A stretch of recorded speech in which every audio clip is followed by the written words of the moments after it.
Hello ဟုတ်ကဲ့မင်္ဂလာပါကျွန်တော်အခုပြောပြမယ့်ဟာလေးရတော့ကျွန်တော်တို့ Tioc camera နောက်ထပ် model တစ်မျိုးလေးပေါ့နော် Tioc မှာလည်း model တွေကအများကြီးရှိတယ်ဒီ Tioc camera ရဲ့နောက်ထပ် model တစ်မျိုးလေးအကြောင်းကိုကျွန်တော်ဆက်ပြီးရှင်းပြအောင်မယ်ဒါကတော့ Tioc ရဲ့ 3-in-1 Dahua camera နောက်ထပ် model တစ်မျိုးလေးပေါ့မိတ်ဆွေတို့အနေနဲ့ကျွန်တော်တို့ရွှေလောက်အောင်ကနေပြီးတော့ဒီပညာတွေအများနဲ့ sharing ပေးနေတာဆိုတော့ကျွန်တော်တို့ဒီဟာလေးကိုလည်းမိတ်ဆွေတို့အားရချင်တဲ့မယ်လို့ကျွန်တော်ထင်ပါတယ်ဒီပုံစံလေးရလည်းဒီ model လေးကိုကျွန်တော်ရိုက်ပြမယ်ဒီ model လေးတစ်ခုဖြစ်တယ်ဆိုတော့ကျွန်တော်တို့ဒီကနေပြီးတော့ဒီ model လေးကနေပြီးတော့ကျွန်တော်တို့အခုလုပ်ထားတဲ့ပုံစံကပုံမှန် Tioc မှာဆိုရင်ကျွန်တော်တို့ alarm ပေးမယ် alert ပေးမယ်ပုံစံပေးမယ်ပေါ့နော်ဒါပေမဲ့မိတ်ဆွေတွေကအခုလက်ရှိမှာကျွန်တော်တို့လူဆိုးတွေတခိုးတွေဓမြတွေရဲ့ရန်လည်းများနေတယ်များနေတဲ့အပြင်ကိုညဘက်ကြရင်ကျွန်တော်တို့alert တွေပေးခြင်းတဲ့ဟာတွေကိုမိတ်ဆွေတွေကရှိရဲဆိုပြီးကျွန်တော်တို့လည်းပြောပြလာတဲ့မိတ်ဆွေတွေရှိရဲပေါ့နော်ပြောပြလာတဲ့မိတ်ဆွေတွေအတွက်ကိုကျွန်တော်တို့ဘယ်လိုမျိုးလုပ်ထားလဲဆိုတာလေးကိုကျွန်တော်တို့တုံးပြပါမယ်ခင်ဗျာဟုတ်ကဲ့ပါခဏလေးပါကျွန်တော်တို့အခုပြောပြမယ့်ဟာလေးကဒါကတော့ကျွန်တော်တို့သူ့ရဲ့ GUI နဲ့ကိုကျွန်တော်တခါလေးဝင်ထားပြီးတာပေါ့နော်သူ့ရဲ့ GUI နဲ့ကိုဝင်ထားပြီးသားဟာလေးကိုပြသူ့မှာတော့ AI system တွေပါတယ် AI mode တွေပါတယ်အဓိကကျွန်တော်တို့က setting ဘိုင်းတွေလုပ်ထားမယ် configuration ဘိုင်းတွေလုပ်ထားမယ်ကျွန်တော်တို့ CCTV ပဲတက်မယ်ဖြစ်စေ networking ပဲလုပ်တည်ဖြစ်စေကျွန်တော်တို့အမြဲတမ်း upgrade လုပ်ထားမှာပဲကျွန်တော်တို့ဒီဟာတွေကပို့ပြီးတော့အဆင်ပြေမယ်လို့ကျွန်တော်အမြဲပြောနေကြစကားလေးတစ်ခွန်းရှိရဲဆိုတော့ကျွန်တော်တို့ကနီးပညာနောက်ကိုအမြဲတမ်းလိုက်မယ်ပုံမှန်တော့ CCTV တက်မယ်ပုံမှန် CCTV ပဲတွားနေမယ်ဆိုရင်တော့ကျွန်တော်တို့က normally ပုံမှန်ပဲဖြစ်နေမယ်ပေါ့နော်ကျွန်တော်တို့ကအမြဲတမ်းခက်တဲ့အညီရှေ့နဲ့တပြေးညီနီးပညာနောက်ကိုတစ်ချိန်လုံးကျွန်တော်တို့လိုက်နေမှသာဒီကျွန်တော်တို့တွေအနေနဲ့ကရှေ့ဆက်ပြီးကျွန်တော်တို့တွားလို့ရမယ့်အပိုင်းတွေရှိတယ်ပေါ့နော်ဆိုတော့ကျွန်တော်တို့ရဲ့ဒီ camera တွေမှာဆိုရင်ဒါ AI system တွေပါလာမယ်ကျွန်တော်တို့ security system တွေပါလာမယ်သူ့ရဲ့ picture ပုံစံတွေအားလုံးကိုလည်းကျွန်တော်တို့ဒါလုပ်လို့ရလာတယ်ပေါ့နော်ဆိုတော့ကျွန်တော်တို့ကသူ့ရဲ့ AI system ထဲမှာဆိုရင်ကျွန်တော်တို့က plan တွေကလည်းအများကြီးရှိတယ် AI mode တွေမှာ IVS တွေရှိမယ် smart plan တွေရှိမယ်ဒါတော့ rule နဲ့ configure မတက်မှတ်ထားဘူးပေါ့နော်ဒါကျွန်တော်တို့ကအားလုံးသိထားပြီးသားပါ IVS system ဒီ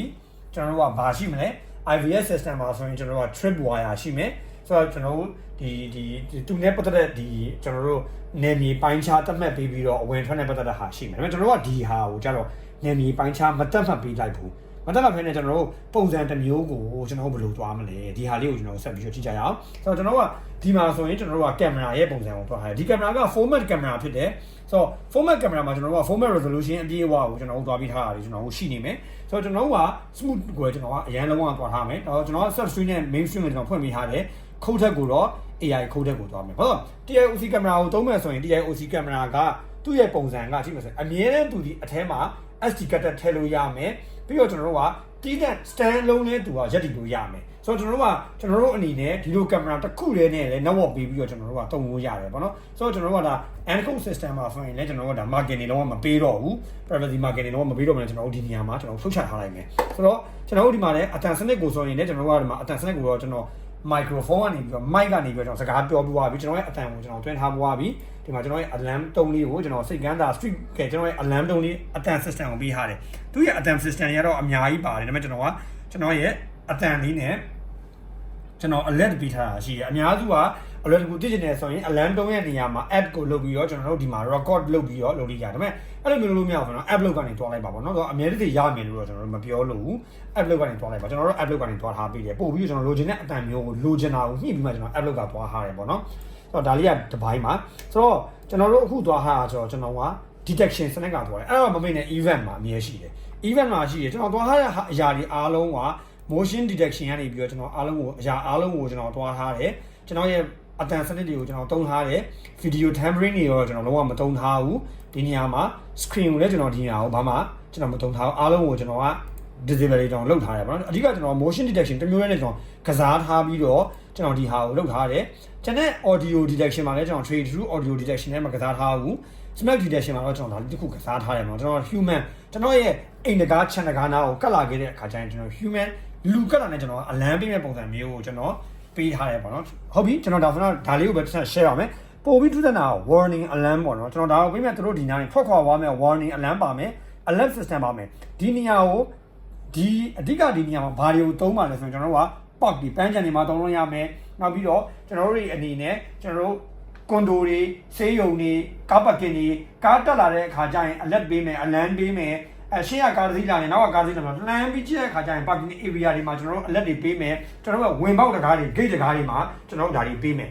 ဆိုတော့ကျွန်တော်တို့အနေနဲ့ဘယ်လိုမျိုး motion ဖြစ်ရင်ဘယ်လိုမျိုးအလက်တွေပေးမှာလဲဆိုတာကျွန်တော်တို့ ကြည့်ပြီးတော့ဒီနေရာလေးကိုအဆုံးသတ်ကြရအောင်နော်ဟုတ်ကဲ့ပါကျွန်တော်တို့ဒီမှာ motion detect လေးနဲ့ကျွန်တော်တို့ကြည့်ရအောင်ကျွန်တော်အတန်လေးကြားပါလိမ့်မယ်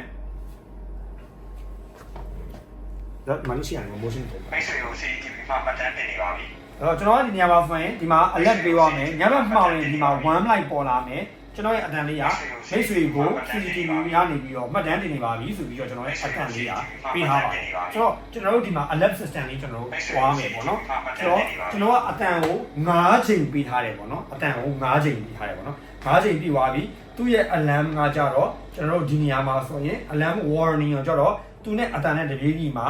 5အနည်းဆုံး5 seconds တော့ကျွန်တော်တို့ကပေးရတယ်ဒါပေမဲ့နည်းနည်းလေးတော့ကွန်ပျူတာနဲ့ကြည့်မယ်ဆိုတော့ timing နည်းနည်းလေးတွားရတဲ့ကြောင့်ကျွန်တော်ကွက်တီလေးပါမှာ second နည်းနည်းလေးတော့သူကပုံပြီးတော့တွားတယ်ပေါ့နော်ဟုတ်ကဲ့ပါကျေးဇူးတင်ပါတယ်ခင်ဗျကျွန်တော်တို့ရှိလာအောင်ကနေပြီးတော့လေးပညာတွေအားလုံးကိုတောက်လျှောက် share ပြီးတော့ပေးပါမယ်ခင်ဗျကျေးဇူးတင်ပါတယ်